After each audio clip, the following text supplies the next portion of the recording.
Hello guys, তো 5th December আমরা চলে গিয়েছিলাম চার্চে রাত্রে।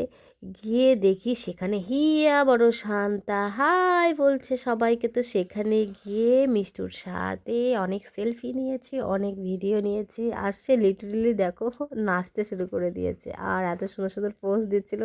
তারপর কোথায় গেছিলাম চলো দেখাই। তো তারপর চলে গিয়েছিলাম কবরস্থানে, যেখানে সবাই মানে নিজেদের লোকের কথা মনে করে সেখানে ক্যান্ডেল জ্বালিয়ে দিয়েছিল, সুন্দর করে সাজিয়ে দিয়েছিল। আর চার্চটা ছিল ওয়াও, দারুণ করে সাজানো, চারিদিকে লাইটিং লাইটিং, খুব সুন্দর। সত্যি এটা ছিল আমার প্রথমবার চার্চের ভেতরে গিয়ে এভাবে দেখা। কোনোদিনও আমি যাই হোক যাইনি, এরকম সময়ও হয়নি, যাওয়ার কেউ নিয়েও যায়নি।